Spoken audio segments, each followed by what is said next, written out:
Fresh Goldy मसाले। नमस्कार, देवभूमि के दंगल में आप सभी का स्वागत है। मैं हूं आपके साथ गरिमा वाजपेयी। आज बात करेंगे टैलेंट हंट प्रोग्राम 2027 का प्लान की।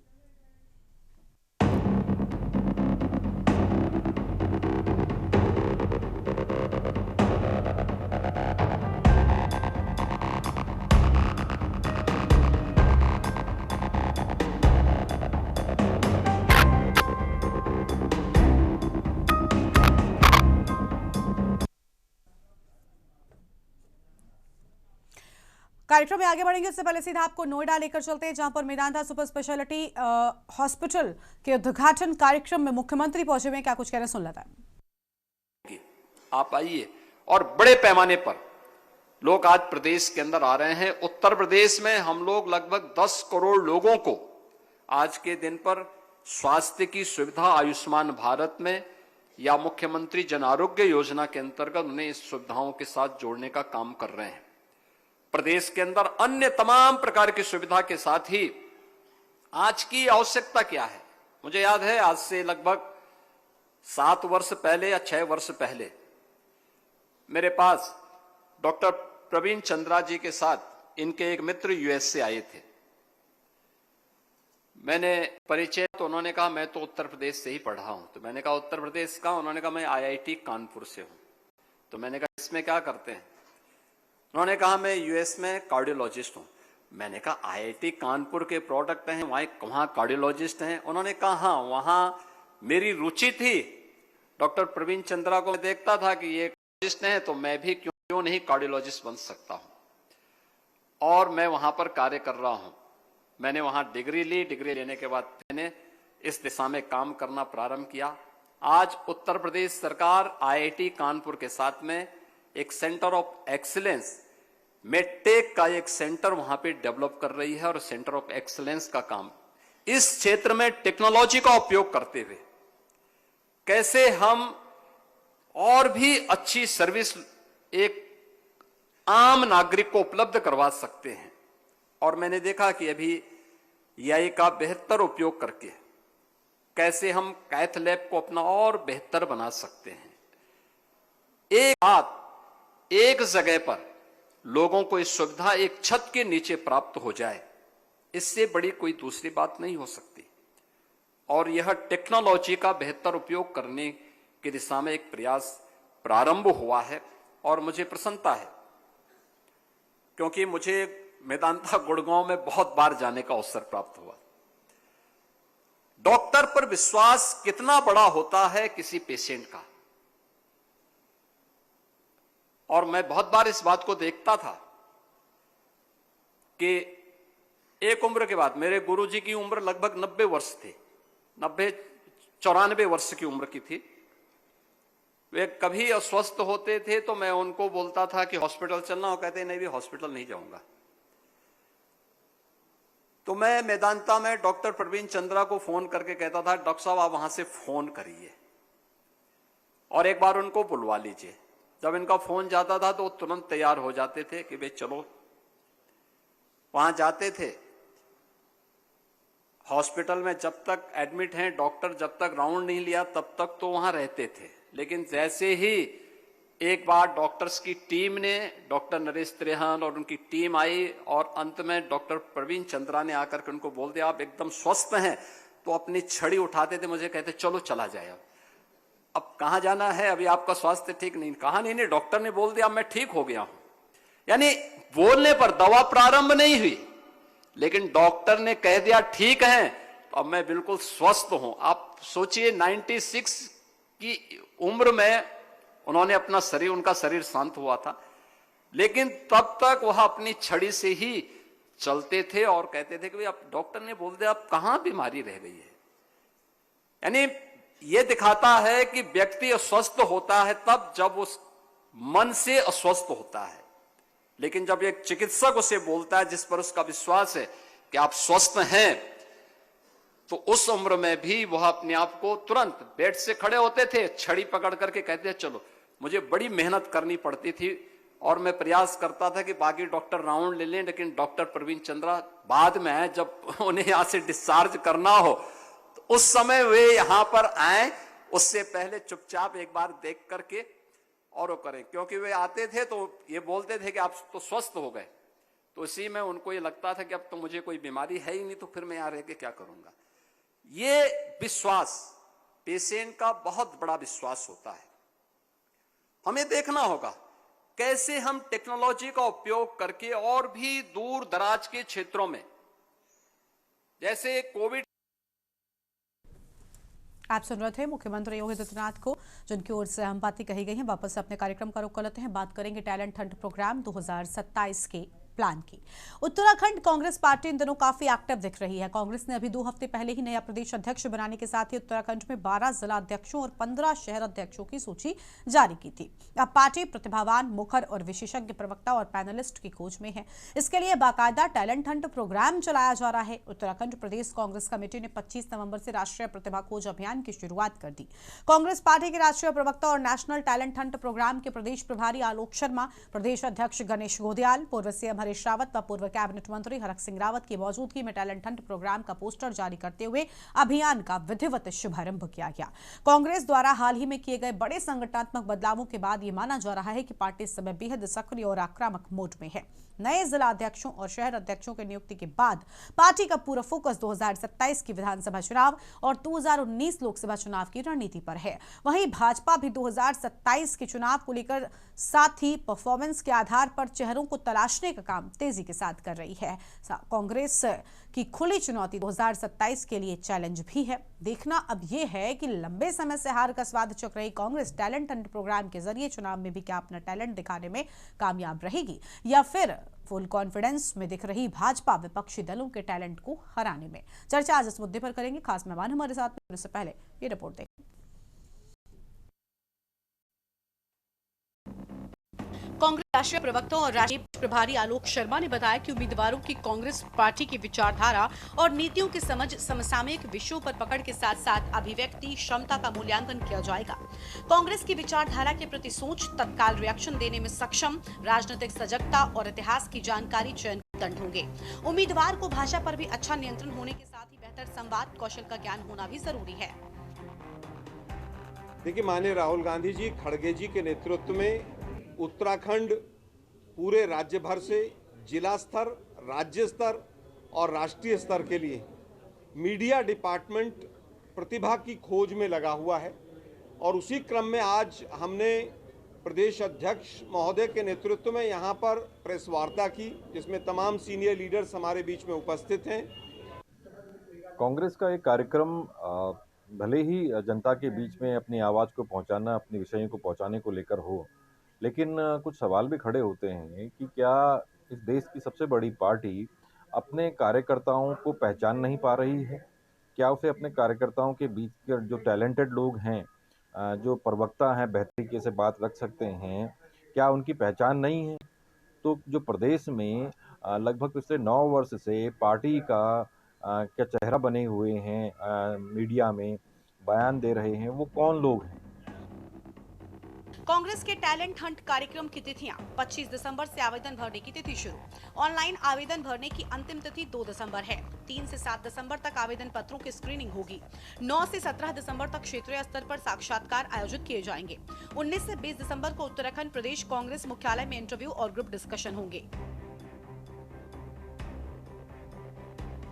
जहां एक ओर कांग्रेस टैलेंट हंट प्रोग्राम चला रही है, तो वहीं सत्ता पक्ष भाजपा का कहना है कि कांग्रेस की अंदरूनी स्थिति अंदर से कमजोर है। टैलेंट हंट के माध्यम से कांग्रेस का नए सिरे से संगठन को खड़ा करना ये दर्शाता है कि संगठन कभी था ही नहीं। धरातल पर काम करने वाले कार्यकर्ता कांग्रेस के पास नहीं है और कुछ गिने चुने चेहरे ही हैं जो मुख्य रूप से राजनीति में दिखाई देते हैं। प्रदेश में चुनाव नजदीक है। अब जब कांग्रेस संगठन सृजन का कार्य करने जा रही है, तब कहीं ऐसा न हो कि संगठन सृजन करते समय चुनाव ही न निपट जाए।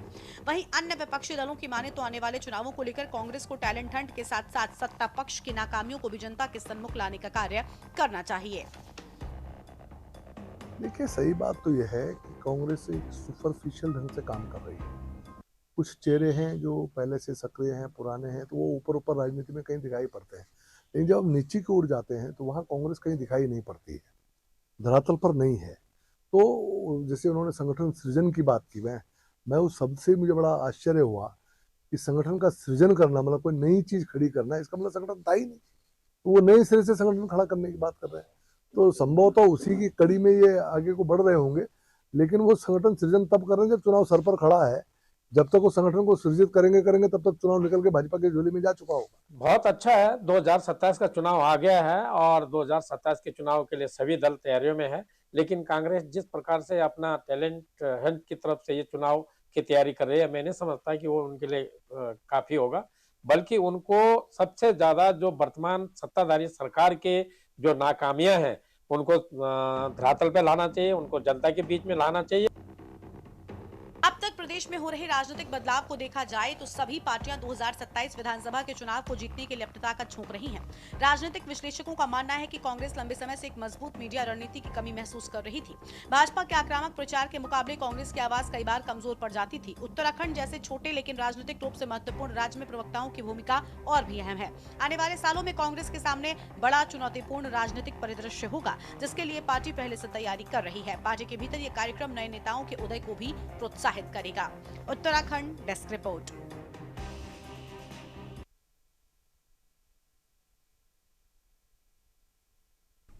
और इसी मुद्दे पर आज विस्तार से करेंगे चर्चा। खास मेहमानों का पैनल हमारे साथ में होगा। हमारे साथ में आशीष सैनी, प्रदेश प्रवक्ता कांग्रेस पार्टी की ओर से, बलवीर सिंह रावत हमारे साथ में पुटियार से है, उत्तराखंड क्रांति दल की ओर से महामंत्री संगठन आईटी प्रकोष्ठ राजनीतिक विश्लेषक हमारे साथ में रतनमणि ढोभाल जी भी जुड़ चुके हैं। बहुत स्वागत सभी मेहमानों का। अभी थोड़ी ही देर में बीजेपी भी हमारे साथ में जुड़ जाएगी। सबसे पहले आशीष सैनी जी का रुख कर लेते हैं। आशीष जी, कांग्रेस पार्टी लंबे समय से हार का स्वाद चख रही है। सत्ता पक्ष का मानना है कि इस बार भी कांग्रेस के सामने कुछ वैसी ही परिस्थिति होगी, लेकिन क्या इस अभियान के जरिए, इस कार्यक्रम के जरिए कोई नया बड़ा बदलाव देखने को मिलने वाला है? कोई नई उम्मीद की किरण की आशा करें हम?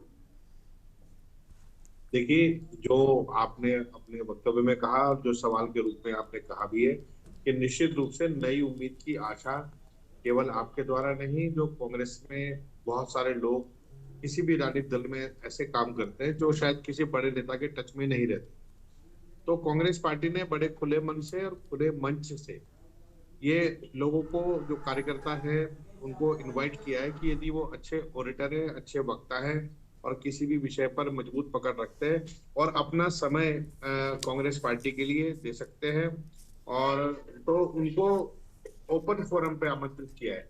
उनमें से कुछ लोग होंगे जो राष्ट्रीय स्तर पर कार्य करेंगे, और जहां तक मुझे जानकारी है कि दो लोग वहां से चुने जाएंगे, लगभग 4 लोग। और उसके बाद नेशनल चैनल्स के लिए 8 पैनलिस्ट, यानी 8 देहरादून से रहने वाले और 8 देहरादून से बाहर से रहने वाले, और स्टेट चैनल्स के लिए भी, पोर्टल्स के लिए भी और सभी जगहों के लिए 8 और पैनलिस्ट को तैयार किया जाएगा। इसका मुख्य उद्देश्य केवल यही है कि मीडिया, सोशल मीडिया के माध्यम से और जो हमारा अल्टरनेटिव मीडिया यानी जो पोर्टल्स हैं, हम अपनी बात को लोगों तक पहुंचाएं और लोग उस पर अपनी राय रखें, ताकि हम राजनीति को और चुनाव को मुद्दों पर रख सकें। मुद्दों से बाहर को राजनीति को जाने नहीं देना है, इसलिए हम नए साथियों को, नए लोगों को, और जो विशेष रूप से इंटरेस्ट भी रखते हैं, उनको लाने का इसमें प्रयास कर रहे हैं। और यह कोई अंतिम लाइन नहीं है। इसके बाद पार्टी में हजारों फोरम है जहां पर लोगों को लाया जा सकता है। जैसे कुछ लोग सोशल मीडिया पर कार्य करेंगे, कुछ लोग कैंपेन पर काम करेंगे, कुछ लोग हो सकता है अच्छे वक्ता हों जो नुक्कड़ सभाओं से लेकर रैलियों तक को संबोधित कर सकते हैं। तो अलग अलग तरह के अलग अलग लोगों को लाया जाएगा, और इससे कांग्रेस पार्टी मजबूत ही होगी। और कोई भी पॉलिटिकल पार्टी नियमित रूप से इस काम को करती है। कांग्रेस ने इसको बिल्कुल ओपन फोरम पे रखा, मीडिया के साथियों के साथ भी साझा किया, और अधिक से अधिक कोशिश करेंगे कि हम उन सब साथियों की ट्रेनिंग कराने का भी काम पार्टी की ओर से होगा, और वो सब लोग एक बेहतरीन फ्रंट बनकर उभरेंगे जहां पर हम अपनी बात को मीडिया के सामने और लोगों के सामने रख सकते हैं। तो इसमें जो भारतीय जनता पार्टी के लोग हैं, हो सकता है वो उनकी प्रतिक्रिया अलग तरह की हो, क्योंकि उनको तो इस तरह की ट्रेनिंग का मौका या इस तरह के सिलेक्शन का मौका नहीं मिलता। लेकिन अभी इसमें आवेदन के बाद उनकी क्षेत्रीय और प्रदेश स्तर पर लगातार उनका एक तरह से इंटरव्यू भी कह सकते हैं, मॉक सेशन भी कह सकते हैं, और उनको लाने का काम किया जाएगा। तो ये एक अच्छी चीज है, और देश की सबसे पुरानी पॉलिटिकल पार्टी अपनी पार्टी के अंदर सबको बराबरी का मौका देने के लिए काम कर रही है। तो और अच्छे ढंग से हम इसे कर पाएंगे निश्चित रूप से। तो इसलिए और जो जिनको जिम्मेदारी दी गई है आलोक शर्मा जी, राष्ट्रीय स्तर पर उनकी बहुत बेहतरीन पहचान है। मुद्दों पर हमेशा डिबेट में भी वो कोशिश करते हैं कि मुद्दों से बाहर ना जाए, वरना जिस तरह से हम सरकारी पार्टी की बात करते हैं वो लगातार मुद्दों से हटती है। मेन गरिमा जी आपने देखा भी होगा कि मुख्य मुद्दा जो होगा उसे छोड़ देंगे और इधर उधर की बात करते रहेंगे। तो इसलिए सरकार भी कंट्रोल में, और हम 2027 की तैयारी के रूप में ना देख के इसे पार्टी में एक नई प्रोसेसिंग के रूप में देखें जो नियमित चलने वाली प्रक्रिया का हिस्सा है। ठीक है, चलिए लौटेंगे आपके पास में। रतनमयी डोभाल जी हमारे साथ में है, उनका रुख कर लेते हैं।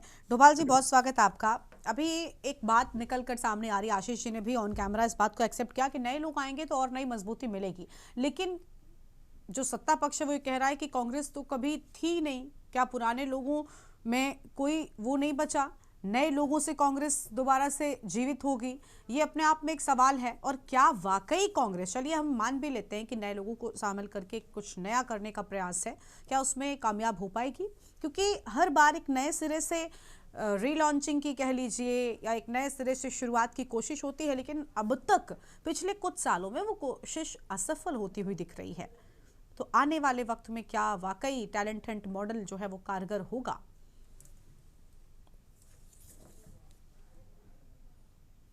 देखिए गरिमा जी, ये हो पाएगा कि नहीं पाएगा ये तो ज्योतिषी वाला सवाल है, ये तो ज्योतिषी बता सकते हैं। राजनीतिक विश्लेषक हैं आप, उस लिहाज से आपको कांग्रेस की कार्यशैली से कितना एक अनुभव क्या कहता है? ये आपको बता सकता हूं कि कांग्रेस ने पिछले दौर में जो उसकी पिटाई हुई है उसने काफी सुधारात्मक कदम उठाए हैं, राष्ट्रीय स्तर पर भी, प्रांतीय स्तर पर भी नेतृत्व बदलने। तो ये सतत प्रक्रिया है, वो चलना चाहिए और ये जरूरी है। ऐसे दौर में ये कांग्रेस बहुत मुश्किल से फंसी हुई है। मैं हमारे जमाने के जो पुराने पत्रकार हैं उनकी एक टिप्पणी में देख रहा था, राजीव नयन बोगड़ा की। वो कह रहे हैं कि कांग्रेस ऐसा तालाब हो गई है कि जिसमें पानी नहीं है और उसके जो मेंढक है वो कोई इधर भटक रहा है, कोई उधर भटक रहा है। और उसी में उन्होंने कहा कि गणेश गोदियाल कि उस तालाब को भर पाएंगे कि नहीं भर पाएंगे, उसको वो ऑक्सीजन दे पाएंगे कि नहीं दे पाएंगे, ये चीजें आ रही थी। वो सही है, आप जो कह रही हैं वो स्थिति है, लेकिन एक अच्छी पहल तो है ना कि वो ये इसको महसूस कर रहे हैं। पहले तो ये होती थी पार्टी महसूस नहीं करती थी कि हमारे यहाँ कोई कमी है। ये अच्छी शुरुआत है कि आप महसूस कर रहे हैं कि हमने कुछ गलतियां की हैं, हमें उसको सुधारना है और ये सब कर रहे हैं। और इसके लिए जो सबसे पहले कांग्रेस को अपने अंदर जो गंदगी है उस गंदगी की सफाई करनी है। जब तालाब सूख रहा है तो उस तालाब से कुछ और जो मेंढक है उनको जाना चाहिए। अगर ये मेंढक इस तालाब, आपके तालाब से दूसरे तालाब में चले जाएंगे तो वहां भी गंदगी करेंगे और यहाँ भी गंदगी करेंगे, वो कोई अच्छा वो नहीं करेंगे, मैं ऐसा समझता हूं। और ये प्रयास अगर किया जा रहा है, ये खाली उत्तराखंड के लिए नहीं है जैसे आप बता रहे हैं कि ये, लेकिन ये राष्ट्रीय स्तर पर कांग्रेस ने पहल की है। नेशनल रूप में ये टैलेंट हंट प्रोग्राम है कि त्वरित कार्यकर्ता ऐसे हों जो त्वरित जवाब दे सकें, सवालों का दे सके। जो भारतीय जनता पार्टी उनको सांप्रदायिक एजेंडे में उलझाने की कोशिश करती है उसमें ना उलझ, ये हिचक है अपने अंदर से कार्यकर्ताओं को तैयार करना कि वो उनके हिंदुत्व के और उसके धार्मिक एजेंडे में फंसने की जरूरत नहीं है। लोगों के सवाल पे आपको काम करना चाहिए और वो जो बुनियादी सवाल है वो रखना चाहिए। अब वो इसलिए भी बहुत सारे ये चर्चा है अभी कि भाई किसान परेशान है, मजदूर परेशान है, कर्मचारी परेशान है, रोजगार नहीं मिल रहा है, स्कूल बंद हो रहे हैं, स्वास्थ्य की सुविधा नहीं है, लोग मर रहे हैं और जीत भाजपा रही है। तो ये भी तो चिंता का बात है ना कि लोग वो पिट भी रहे हैं और वोट भाजपा को दे रहे हैं। क्या वो सही है या मशीनीकरण हो रहा है? तो वो मशीन को भी अगर ये कार्यकर्ता समझेंगे कांग्रेस निचले स्तर पर, मैंने बहुत दफे जो बड़े लोग हैं, मैं उनका नाम भी नहीं लेना चाहता, कि वो बहुत सारे तो जो है कांग्रेस में, लेकिन वो तो कहते हैं ये राजीव गांधी तो इससे, राहुल गांधी से तो होगा नहीं, तो वो नहीं होगा तो फिर किससे होगा? और एक जो गठन आगे जो पार्टी के आधार पर होता था, मैंने देखा इंदिरा गांधी जी के समय में अलग अलग नेता होते थे, लेकिन झंडा जिंदाबाद तो इंदिरा गांधी की करते थे। अब प्रदेशों में भी हो गया, या चाहे उत्तराखंड में आप ले लीजिए, एक हरीश रावत की कांग्रेस है, एक उनके साले के करण मारा की कांग्रेस चलती रही, और फिर हरक सिंह कांग्रेस चलाते रहे। कांग्रेस पार्टी के रूप में अगर कोई कार्यक्रम हो रहा है कि कांग्रेस कार्यक्रम कर रही है, वो नहीं है। कोई नेता कार्यक्रम कर रहा है तो उसके जो चहेते हैं वही उसमें शामिल होते हैं। As a whole Congress party उसमें शामिल नहीं है, और उसमें जिसका नुकसान उसी को हुआ है, और उसको हुआ है, देश को भी हो रहा है। जो हमारा जो संविधान में जो जिस तरीके से उस हमला हो रहा है, वो इसीलिए हो रहा है कि कांग्रेस भी कमजोर हो रही है। जो धर्मनिरपेक्ष लोग हैं वो कमजोर हो रहे हैं, वो नहीं समझ रहे हैं, वो उसके राजनीति के शिकार हो रहे हैं। तो ये अच्छी शुरुआत है, मैं समझता हूँ कि कुछ सुधार इसमें आएगा। और नए जो अध्यक्ष हैं उनके जो छवि, आप यहीं से देखिए कि पहले दिन से हमलावर हो गई है भाजपा का आईटी सेल गणेश गोदियाल के खिलाफ। उनके व्यक्तिगत रूप से चरित्र हनन पे और दूसरी चीजें वो करने लगे। तो ऐसी स्थिति में ऐसे लोगों को तैयार करना कि जो उनका जवाब दे सके, जो वो नंगाई पे आ रहे हैं, तो उसको भी उसी ढंग से जवाब देने के लिए वो सक्षम कार्यकर्ता होना चाहिए, और सबसे सक्षम ये होना चाहिए, वो पाक साफ होने चाहिए। ये तमाम जो ये नहीं कि कल को दरोगा भेज देंगे शराब बेच रहा था या वहां पकड़ा गया, तो उसको कार्यकर्ता को अपने आप भी पता चला कोई भूमाफिया आपने बैठा दिया, उन्होंने जमीन नपवाने भेज दिया उसको, तो वो टैलेंट वहां गायब हो जाएगा, वो तो हाथ जोड़ के वहां खड़ा हो जाएगा।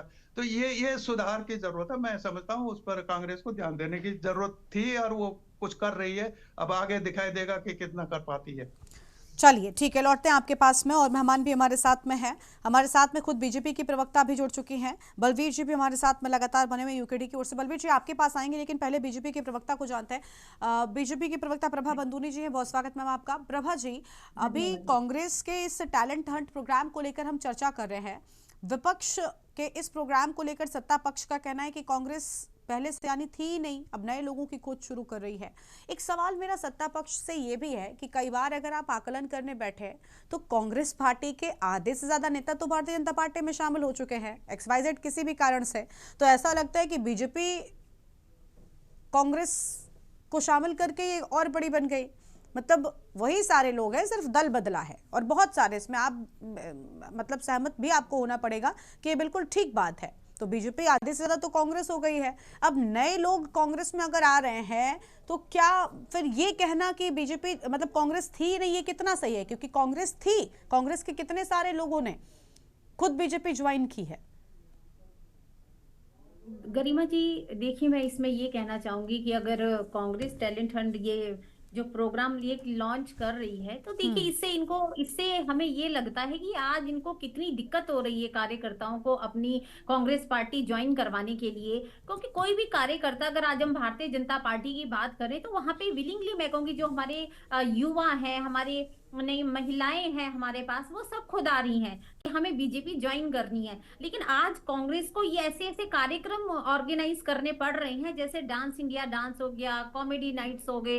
तो आप ये देख लीजिए कि कितनी मुश्किल कांग्रेस के लिए आज हो रही है। क्योंकि देखिए जो पार्टी होती है ये कोई मेरे को नहीं लगता है कि इस प्रकार से जो देश हमारा चलता है, राज्य चलता है, वहां पे हमें शो करने की कोई जरूरत होती है कि आप आइए आप आइए। देखिए जो आपकी जो पार्टी होती है जब वो राज्य में है, हमारे देश में है, तो देखिए वो एक विचारधारा से चलनी चाहिए। अगर हमारी विचारधारा होगी तभी देश चलेगा, तभी राज्यों की जो राजनीति है वो चलती है। लेकिन अगर हम इस प्रकार के प्रोग्राम ऑर्गेनाइज करेंगे तो वहां तो मुझे लगता है कि एक लाइन लगेगी वहां पर कि मुझे ले लीजिए मुझे ले लीजिए। और मुझे नहीं लगता कि अगर तथ्यों के आधार पर हम ये चीजें देखें कि इतने लोग अगर हजारों की लोग में आएंगे, अपने प्रोफाइल वहां पर देते हैं, तो क्या ये हमें एक्चुअल में स्वाभाविक लगता है कि इस प्रकार से हम उसमें कोई इंटरव्यू ले रहे हैं? देखिए जब कोई हमारी पार्टी में भी बहुत सारे युवा होते हैं जो हर साल पार्टी ज्वाइन करते हैं, बहुत सारी हमारी महिला वर्ग है, कोई भी पार्टी में आता है तो वो एक विचारधारा से उसमें जुड़ता है। उसमें कोई हम ऐसा क्राइटेरिया नहीं रखते हैं कि आप आइए। देखिए, हमें देश की राजनीति तो सेवा है, हमें देश की सेवा करनी है, हमें अपने देश को आगे ले जाना है। तो देखिए, उसके लिए ये बोलना कि आपने उसमें हम ये देख सकते हैं कि उनकी विचारधारा पार्टी से मिलती है या नहीं मिलती है। देखिए, भारतीय जनता पार्टी तो एक राष्ट्र की विचारधारा से चलने वाली पार्टी है, और हमारे लिए यही है कि कोई संगठन को हमारे कितना मजबूत करता है, वही क्राइटेरिया रहता है। तो जो ये टैलेंट हंट कर रहे हैं, मुझे तो लगता है ये फ्लॉप शो होने वाला है। ये तो ऐसे लग रहा है जैसे एक टीवी सीरियल कोई नया लॉन्च होता है, कि एक नया सीरियल है और उसकी जैसे कहते हैं कि शुरू से एक एड चलना शुरू हो जाता है कि आइए देखिए, ये उसका लॉन्चिंग प्रोग्राम वहां पर हो रहा है। तो मुझे नहीं लगता कि इसमें कांग्रेस को कुछ सफलता मिलने वाली है।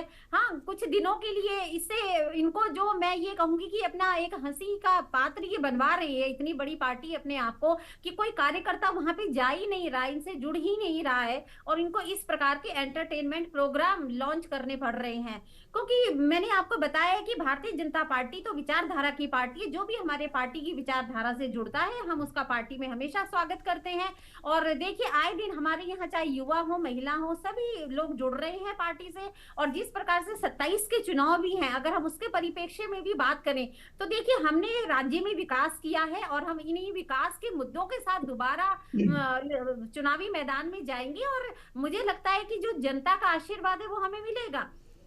क्योंकि इस प्रकार के प्रोग्राम से मैं ये कहना चाहूंगी कि कांग्रेस को कोई फायदा नहीं होने वाला है, और हमारे पास कार्यकर्ता रोज जुड़ते हैं। हमें इस प्रकार के शो चलाने की कोई जरूरत नहीं है। भारतीय जनता पार्टी अपने काम की वजह से जनता के बीच में है, और हमारे काम ही, मैं कहूंगी, हमारी जो रणनीति का हिस्सा रहते हैं। विकास की योजनाएं हैं, हमने जो भी काम किया है, हर बार हम उन्हीं मुद्दों के साथ जनता के बीच में जाते हैं। और आज विश्व की नंबर 1 पार्टी हमारी भारतीय जनता पार्टी है, और जो भी हमारी पार्टी, चलिए ठीक है, और मेहमानों को हम जोड़ते चलेंगे। बलवीर सिंह रावत जी को भी हम विस्तार से सुनेंगे, लेकिन उससे पहले देवभूमि के दंगल में वक्त हो रहा है एक छोटे से ब्रेक का। चल लौटेंगे।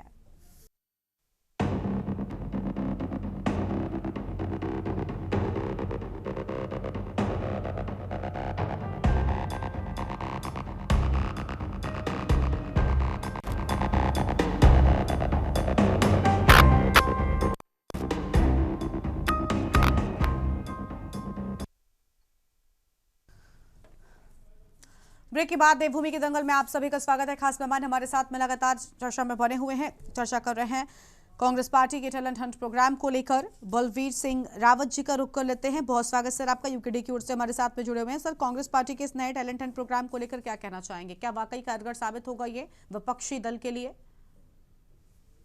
धन्यवाद गरिमा जी, और आपके पैनलिस्ट, आदरणीय पैनलिस्ट, और आपके न्यूज के सभी दर्शक गणों को जय उत्तराखंड, जय पहाड़, जय पहाड़। ये ऐसे कांग्रेस पार्टी का इंटरनल मैटर है कि वो लोग, अच्छी बात है कि अभी कार्यकर्ताओं को खोज रहे हैं या कार्यकर्ताओं की सुध ले रहे हैं।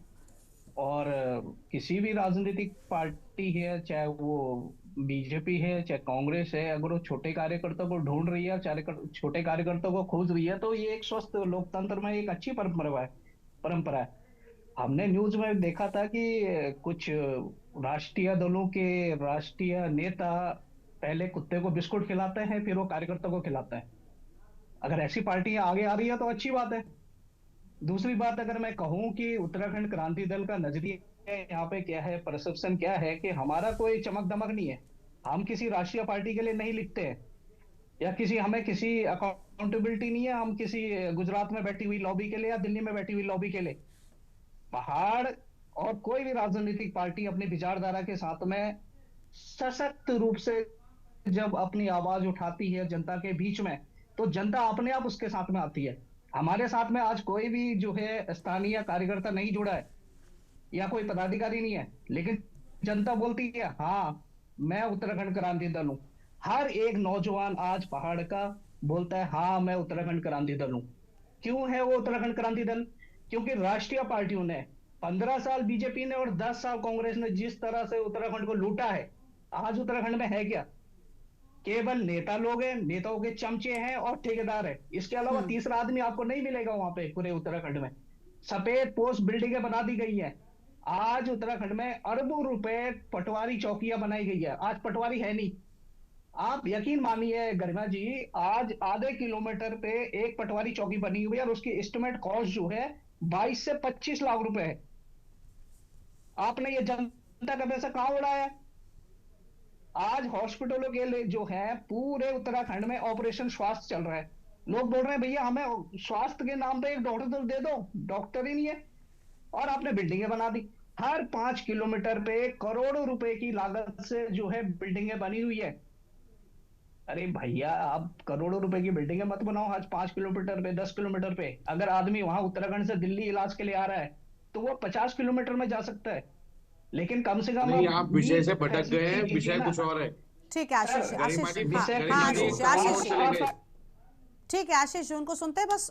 ठीक है, और प्लीज आप बलवीर जी सर मैं विषय पर बोले। हाँ कीजिए या टैलेंट हंट कीजिए या कार्यकर्ताओं को आप किसी भी मुद्दे पे किसी भी तरह से आप सामने रखिए, ये एक अच्छी बात है। स्वस्थ लोकतंत्र में ये प्रक्रिया होनी चाहिए। लेकिन मेरा बोलने का मतलब है कि उत्तराखंड में आज 10 किलोमीटर पे हॉस्पिटल, अगर आप 10 बिल्डिंगें बना रहे हो, एक बिल्डिंग अगर वहां पे बनती तो आज कार्यकर्ता जुड़ा रहता ना। क्यों आज कांग्रेस छोड़ के आज यूकेडी में आ रहा है या बीजेपी छोड़ के यूकेडी में आ रहा है? आज जो है आधी से ज्यादा कार्यकर्ता जो है कांग्रेस में है बीजेपी के। 60% लोग जो है कार्यकर्ता जो है बीजेपी के साथ है, 80% कांग्रेस वाले बीजेपी में। तो ये तो दोनों दोनों भाई भाई है ना। क्या भला करेंगे उत्तराखंड का? मिलकर लूटा है इन्होंने बस। सुबह आज बोलते हैं कि शीतकालीन राजधानी हम लोग 6 महीने के लिए हमने गैरसैंण कर दी। इनके दोनों के नेताओं को जो है वहां ठंड लगती है, पहाड़ के व्यक्ति को पहाड़ में ठंड लग रही है। तो किस तरह से आप देखो कि ये क्या उत्तराखंड का भला करेंगे।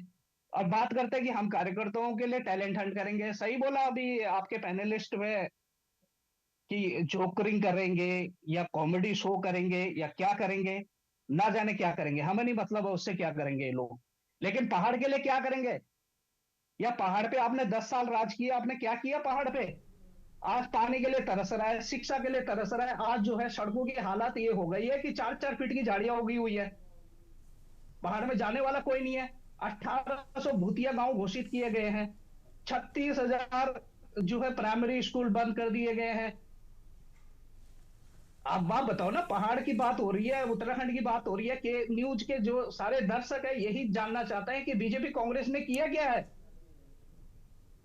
और जवाब तो आपको देना ही पड़ेगा। राष्ट्रीय पार्टियों ने 25 साल राज किया अपने उत्तराखंड में। आप अपने दल के साथ में अगर आप टैलेंट हंट करते हो, आप अच्छा टैलेंट ढूंढ के लेके आइए।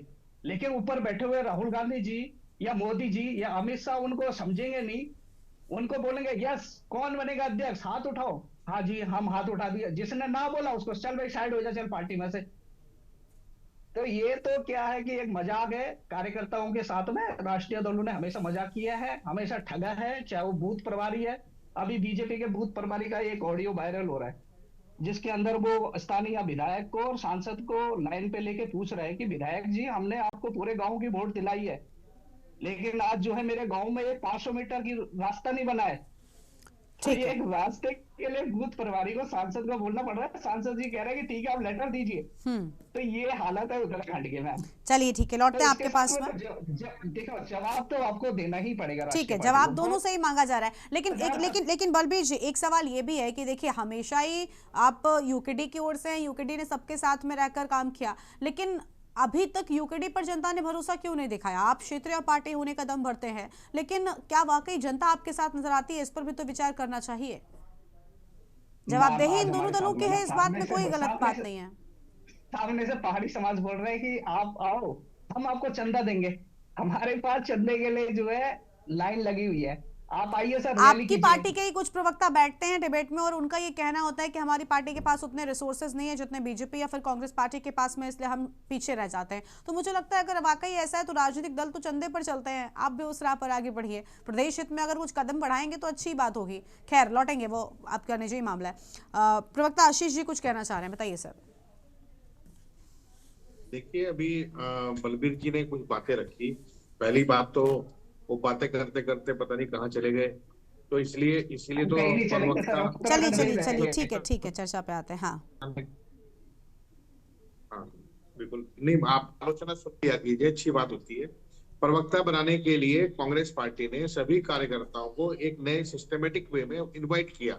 यदि आप प्रवक्ता बनना चाहते हैं या ऑडिटर बनना चाहते हैं या अच्छे वक्ता बनना चाहते हैं तो हम आपको ट्रेनिंग भी देंगे और आपको जो आपके अंदर हिचक है किसी चीज की उसको भी समाप्त करने का काम करेंगे।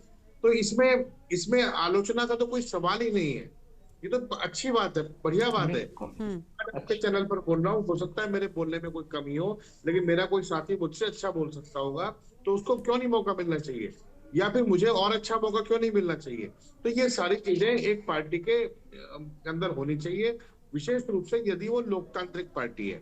हमारे इस पैनल में 2 पार्टियां बैठी है, यूकेडी और जो सरकार चलाने वाली पार्टी है भारतीय जनता पार्टी की प्रभा बंदूनी जी। प्रभा जी, अभी आपने कहा कि कार्यकर्ताओं को ढूंढ रहे हैं, इससे पहले कार्यकर्ता नहीं थे। आप मेरी बात को जरा ध्यान से सुनना।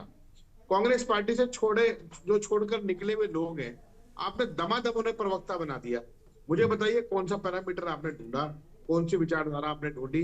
बस आपने सोचा कि टीवी चैनलों पर मुर्गा लड़ाई करने के लिए चलो इन्हीं को लगा दो, ये लगे रहेंगे। एक बात। दूसरा, आपके प्रवक्ता जब चैनलों पर आते हैं, तमाम डिबेट्स आप राष्ट्रीय से लेकर आप स्थानीय से लेकर पोर्टल पे चले जाइए, एक भी बात ऐसी लगती नहीं कि आपकी सरकार है। ऐसा लगता है कि आपको केवल एक झूठ बोलकर दाएं बाएं करके निकल जाना है, कैसे भी करके टाइम निकालना है। मैं गारंटी देके कह सकता हूं, आप आम पूरे देहरादून में ही सैंपल कर लीजिए, 20, 25, 30 लोगों का चयन कीजिए जो ये बताएंगे कि कांग्रेस के प्रवक्ता डिबेट में क्या बोलते हैं और बीजेपी के प्रवक्ता क्या बोलते हैं। और रही बात चुनाव जीतने या हारने की, आप लोग चुनाव में बेईमानी करके जीतते हैं, कई गुना पैसा लगा के जीत रहे हैं, ये जग जाहिर हो चुका है। नंबर 1 बात। अब मैं यूकेडी के हमारे मित्र हैं दिवाकर भट्ट जी, यूकेडी उत्तराखंड के ऐसे फील्ड मार्शल नेता रहे जिनके नाम को सुनने के बाद हर व्यक्ति के मन में उनके प्रति श्रद्धा भाव थे। लेकिन आपने जब उनकी अभी मृत्यु हुई और उनके मृत्यु के अवसर पर जो उन्हें श्रद्धांजलि अर्पित करनी चाहिए थी, मुझे लगता है कि यूकेडी अब उस आंदोलन को भी भूल गई है, और वो जो वक्तव्य यूकेडी की तरफ से संदेश आना चाहिए था पूरे प्रदेश के लिए, वो नहीं आया है। मैं आपको ये कहता हूं कि आपने उत्तराखंड के पानी और जवानी को बचाने के लिए जिस ये राज्य का गठन किया, उस राज्य में आज यूकेडी के पास क्या थिंक टैंक है, उसके बारे में एक लेख लिखने वाले लोगों की कमी है। और अगर वो दिखाई भी देते हैं तो आपके पार्टी के अंदर जो चुनाव चिन्ह कुर्सी था उसी को लेकर तोड़फोड़ मची हुई है। मैं ये कह रहा हूँ कि उत्तराखंड की जनता में ये मान लीजिए 1% लोग विभिन्न राजनीतिक दलों में, लेकिन 99% जनता उन 1% लोगों से अपेक्षा करती है कि वो उनकी आवाज को उठाने का काम करेंगे। यदि हम लोगों की आवाज को नहीं उठा पा रहे हैं, हम डेमोक्रेसी बनाने के लिए अपनी कोशिश को नहीं दिखा पा रहे हैं, तो वास्तव में दिक्कत है। आज समस्या क्या है? आज भारतीय जनता पार्टी सत्ता में, लेकिन उनके प्रवक्ता कोई बात नहीं करते। तो असली स्थिति है कि हमें दर्द इस बात का है कि उनके प्रवक्ताओं को भी कोई जानकारी नहीं होती, कौन कौन से बाहर के राज्यों के लोग यहाँ पर कारोबार कर रहे हैं। केदारनाथ मंदिर में 230 किलो सोने से लेके बारकोड से लेके, मैं सिर्फ केदारनाथ की बात करूंगा, गरिमा जी, इससे ज्यादा नहीं। और उसके बाद वहां पर जो 9 धर्मशालाएं बड़ी गुजरातियों की बन गई, उस पर वहां इनकी डेमोग्राफी ठीक है, वहां की डेमोग्राफी में यूकेडी नहीं प्रयोग भी करती है कि हम अपने राज्य को ऐसे आगे ले जा सकते हैं।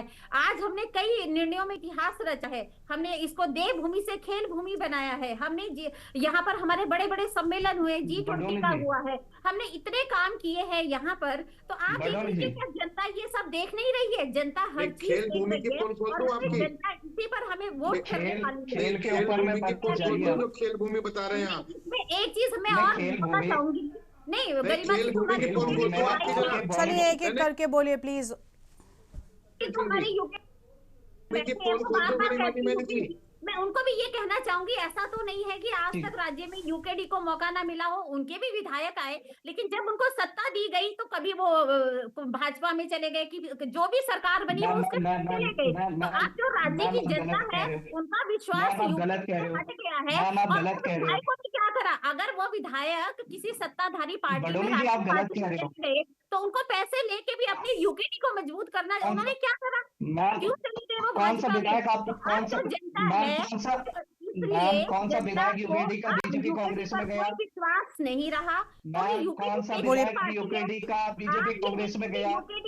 के जो धरातल पर कौन सा विधायक यूकेडी का बीजेपी कांग्रेस में गया? गलत जानकारी मत फैलाइए। पहाड़ पर चले जाइए, आज इनका कौन सा बूथ का संगठन है? चलिए ठीक है प्रभा जी, और मेहमानों को अब सुनते हैं। ठीक है प्रभा जी, और मेहमानों को हम सुनेंगे।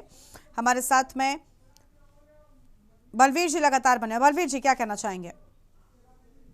एक पहला तो आंसर मैं दे दूं कि आदरणीय हमारे भट्ट जी के ऊपर में हमारे सोनी जी ने कहा, भट्ट जी का हमेशा आदर था और भट्ट जी का हमेशा आदर रहेगा, और यूकेडी जो है भट्ट जी के ही आदर पे और उनके आदर्शों पे ही चलेगी आगे विचारधारा पे। और दूसरी बात, खेल की बात कर रही है हमारी बडोनी जी, प्रभा जी। खेल के लिए जो है आज क्रिकेट टीम आपने बनाई, 7 प्लेयर आपने जो है बाहरी राज्यों से खिला दिए।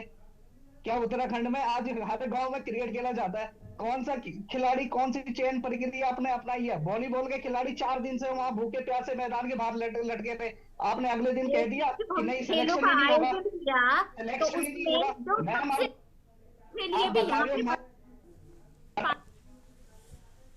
और जितनी भी बाहर के राज्यों की यहाँ पर टीमें आई हुई थी, सब प्रभा जी, अब राज्यों से प्लीज लोग आए इंतजार हुए थे। कीजिए मैम। मैम प्लीज एक साथ मत बोलिए, आप बोल चुके हैं, अब उनकी बारी है। मैडम रुक जाइए। प्रभा जी, मैम प्लीज रुकिए। प्रभा जी रुक जाइए, अब रुक जाइए। बलबीर जी आप बोलिए। प्रभा जी, मैडम प्लीज रुक जाइए, जब आए तब बोलिएगा। केवल आरोप लगाई गए हैं, अफवाह की सुर्खियां बनाई गई हैं, कहीं कोई सच्चाई नहीं है। प्रभा जी, मैडम रुकेंगी प्लीज अब आप? पॉइंट टू पॉइंट आते हैं ना। और आप माड़ा गांव की बात कर रहे हो, माड़ा गांव में क्या वाइब्रेंट विलेज घोषित कर देने से वहां पे शिक्षा, स्वास्थ्य, रोजगार मिल जाएगा? वहां की सड़कों की हालत देख लीजिए आज। कभी अगर गरिमा जी जाना होगा चंपावत की साइड में आप लोगों को ना, तो गाड़ी में उतर के पहले देखना पड़ेगा कि आगे से ढलान में से खिसक तो नहीं रही है रोड। कम से कम आधा किलोमीटर पहले गाड़ी रोकनी पड़ेगी कि सामने वाली गाड़ी को पास देना है। ये हाल है आपके माड़ा वाली बात पे। तो कभी माड़ा पे जाइए आप, क्या हालत है सड़कों की वो देख लीजिए। आपके मुख्यमंत्री जी कहते हैं कि हमने 95% पहले जो उत्तराखंड था, जो आज सुन लीजिए थोड़ा सा। मुख्यमंत्री जी कहते हैं कि 95% हमने सड़कें जो है आज गड्ढा मुक्त कर दी है। काशीपुर से रामनगर, अगर हम बात करेंगे दिल्ली से, अगर हम उत्तराखंड जाते हैं कार्बन नेशनल पार्क कभी जाइएगा तो रामपुर तिराहे तक जाने में हमें 2 घंटे लगते हैं, और रामपुर तिराहे से कारबेट जाने में हमें 4 घंटे लगते हैं। ये हालत है आपके सड़कों की। तो चलिए छोड़िए, आऊंगी प्रभा जी, मैं आती हूँ। प्रभा जी, मैडम रुक जाइए ना प्लीज। प्रभा जी, मैडम बार बार बीच में टिप्पणी नहीं करते। जब आपके पास जब फाइनल वो कंप्लीट कर ले तब आपके पास आएंगे, आप सारी चीजों का काउंटर कर लीजिएगा प्लीज। मैडम जल्दी कंप्लीट कीजिए आप। बलबीर जी, जो है मैम, राष्ट्रीय पार्टियां जो हैं, अभी क्षेत्रीय दल की बात करेंगे हम उत्तराखंड में, हम एक ही बात पे आते हैं, एक ही विचारधारा है हमारी कि उत्तराखंड आज जो है 90% पलायन हो गया है उत्तराखंड में, केवल शिक्षा, स्वास्थ्य, रोजगार के ऊपर में। अगर कोई आज न्याय की बात करता है, एक को केशव थलवाल, अब केशव थलवाल का केस आपने देखा होगा। अगर जब पुलिस वालों ने उसके ऊपर इतने अत्याचार किए, एक जांच कमेटी क्यों नहीं बिठाते आप? सस्पेंड क्यों नहीं करते उन पुलिस वालों को? आप जवाब दीजिए। क्या एक लड़के ने, अगर चलो मैं मानता हूं कि उसने गलत किया होगा, वो जांच का विषय है, लेकिन कहां तक भी उसके साथ में अमानवीय कृत्य करने की जरूरत पड़ी है? अब वो एक नहीं बोल रहा है, कम से कम 10 लोग आ रहे हैं। कोई बोल रहे हैं हमें जी डंडे से गलत कृत्य करवाए गए, कोई कह रहा है जूता चटवाया गया, कोई कह रहा है थूक चटवाया गया। तो क्या हो रहा है ये उत्तराखंड में? आज कोई लड़का अगर कहीं पे यूट्यूब पे, फेसबुक पे कुछ लिख दे, मुख्यमंत्री जी रात भर पकड़ के उसको जेल में डाल देते हैं। अगर हम बात करेंगे वहां पे ऑपरेशन स्वास्थ्य की, भुवन कट्टे जी कल जो है 3 दिन से जंगलों में भटक रहे हैं। 1 महीने से आदमी अपने स्वास्थ्य के लिए लड़ रहा है। क्यों नहीं मुख्यमंत्री जी आज चौखटिया में आते हैं? जवाब दीजिए। क्या मुख्यमंत्री जी के पास चौखटिया में आने का समय नहीं है? जहां पे कि कम से कम लाख लोग जो है खड़े हो रखे हैं, वो आदमी मरने को तैयार हो रखा है कि हमें स्वास्थ्य सुविधाएं नहीं मिलेंगी तो हम मर जाएंगे। जब ऐसे भी मरना है, पहाड़ से रामनगर आने में कम से कम जो है 4 घंटे लगते हैं, और सड़कों की हालत खराब होने से 6 घंटे लगते हैं। कोई प्रसुप्ता महिला है, कोई लेडीज को जंगली जानवरों ने काट दिया तो 6 घंटे में तो वो दम तोड़ देते हैं। क्यों आप पहाड़ों में केवल एक आपको बच्चे का हॉस्पिटल और केवल आपने एक महिला का प्रसूति वाला डॉक्टर क्यों आप लोग नहीं कर पा रहे हो? क्या 2 डॉक्टर नहीं रख पा रहे हो आप 10-50 किलोमीटर पे? आपने बिल्डिंगें तो आपने करोड़ों रुपए की बना दी है।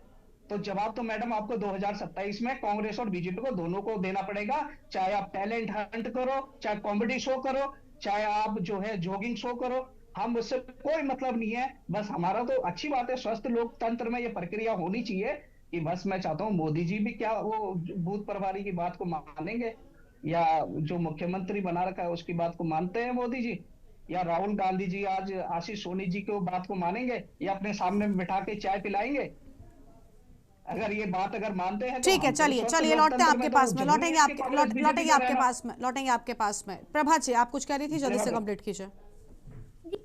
तो यही कहना चाहूंगी कि जिस प्रकार से उत्तराखंड में हमने भारतीय जनता पार्टी की सरकार का ध्येय केवल यही है कि चाहे वो सड़कों की बात करें, शिक्षा है, स्वास्थ्य है, हमारे माननीय मुख्यमंत्री जी ने हमेशा यही कहा है कि हम जितना भी काम कर रहे हैं वो जनता के लिए, हमें वो काम तो कर रहे हैं, जो बुनियादी जरूरतें हैं वो तो हमें पूरी करनी है, लेकिन विकास भी और विरासत भी, यही हमारा नारा है। और उत्तराखंड में चाहे वो हमारी महिलाएं हो, वो जो स्थानीय चीजें वो बनाती है उसको एक मार्केट देना सबसे बड़ी हमारी जिम्मेदारी है, क्योंकि उनको स्वरोजगार की तरफ हमें ले जाना है। और इसी प्रकार जो हमारे युवा हैं उनको भी हमें स्वरोजगार के माध्यम से आगे ले जाना है, और इसमें हमने बहुत ज्यादा सफलता भी पाई है, क्योंकि इसके आंकड़े भी हमने देखे हैं, चाहे वो समय समय पर हमारे पास आते रहते हैं। आरोप लगाना बहुत आसान है और ये कह देना 30,000 से ज्यादा सरकारी नौकरियां हमने दी हैं, तो ये बहुत आसान हमने क्या किया है। लेकिन ये भी सत्य है कि जो यहाँ के युवा है, जो यहाँ की महिलाएं हैं, जिनको लाभ मिला है उनको भी पता है।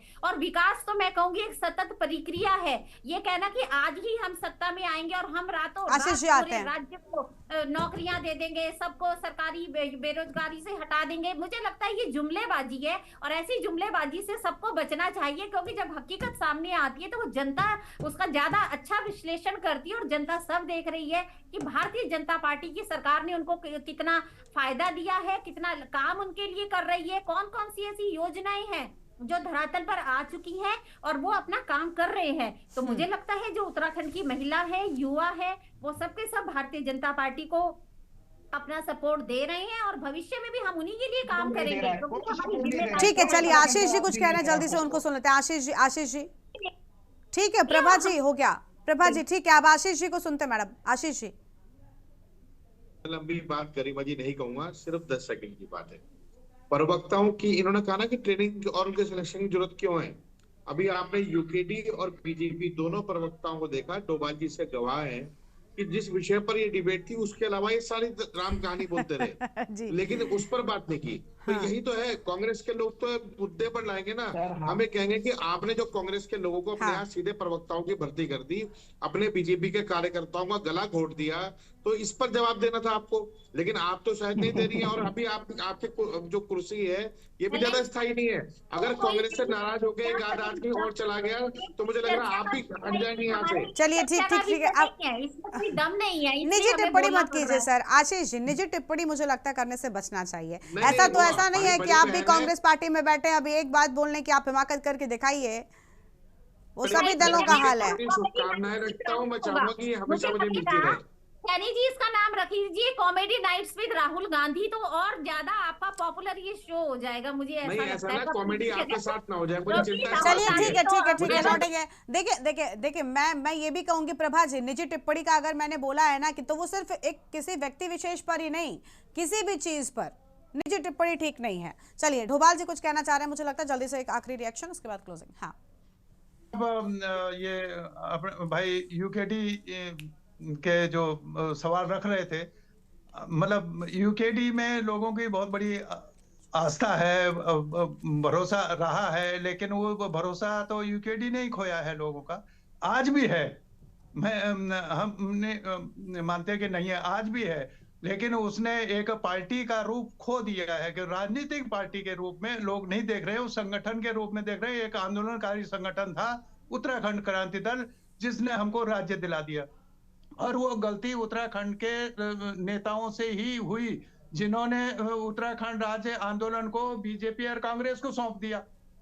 वो जमाने में जब उनको राजनीति करनी चाहिए थी तब उन्होंने पूरे आंदोलन को दोनों राष्ट्रीय पार्टियों को सौंप दिया। अब वो राज कर रही हैं और वो नहीं कर रहे हैं। अगर वो इसमें उनको भी सुधार करने की जरूरत है, तो उनको भी पन के, और इसमें जो आज की राजनीति है, इस राजनीति में ये तय करना होगा उत्तराखंड क्रांति दल को कि उनको बीजेपी से लड़ना है या कांग्रेस से लड़ना है। आप दोनों राष्ट्रीय पार्टियों से एक साथ नहीं लड़ सकते हैं, और इसमें फैसला आपको करना है कि आपको खतरा किससे ज्यादा लगता है, राज्य को कौन ज्यादा नुकसान पहुंचा रहा है, कहां से राज्य का हित हो सकता है। उसमें एक पार्टी का आपको चुनाव करना पड़ेगा कि इससे लड़ेंगे या कांग्रेस से लड़ेंगे, तो वो आपका काम है। मैं दूसरे ये कह रहा था कि ये जो टैलेंट हंट वाला जो कांग्रेस का प्रोग्राम है, ये बहुत सारे बीजेपी के जो प्रवक्ता आते हैं उनको समझा बुझा के उनकी क्लास होती है, उन्होंने भी टैलेंट हंट ये सारे प्रोग्राम किए हैं, उनके नाम दूसरे होंगे, उनकी क्लास वही तो चीजें आ रही हैं, तो कांग्रेस को भी लगा कि भाई वो तो ये करते हैं, हमें भी ये करना चाहिए। उन्होंने भी कहा कि इनके पन्ना प्रमुख बना दिए, वो भी अब पन्ना प्रमुख बनाने की बात सोच रहे हैं। तो कांग्रेस पहले आगे आगे चलती थी, अब वो भाजपा के पीछे पीछे चल रही है। तो ये काम तो चूंकि आधुनिकीकरण डिजिटल की बात हो गई, मशीन आ गई है, तो उसके साथ कार्यकर्ताओं को भी मशीन का उसको सीखना पड़ेगा कि कैसे उससे लड़ा जा सकता है, समझा जा सकता है। और मैं तो यूकेडी के जो प्रवक्ता हैं वो कह रहे हैं सारा वो, लेकिन निश्चित रूप से ये यूकेडी को तय करना है। अभी मैं कहीं पढ़ रहा था कि हम 70 की सीट पे लड़ेंगे, तो फिर 70 पे लड़ेंगे तो फिर तो क्या उसमें हासिल होने वाला है। चलिए ठीक है सर, बहुत शुक्रिया आप सभी मेहमानों का हमारे साथ चर्चा में आने के लिए, अपनी बात रखने के लिए। तो अब देखना होगा कांग्रेस का टैलेंट हंट अभियान कितना कारगर होता है और कांग्रेस पार्टी को कितना फायदा दे जाता है। देवभूमि के दंगल में इतना ही, तमाम बड़ी खबरों के लिए आप देखते रहिए के न्यूज़ इंडिया। नमस्कार। गोल्डी मसाले लाए हैं फ्लिप फ्लॉप टेक्नोलॉजी,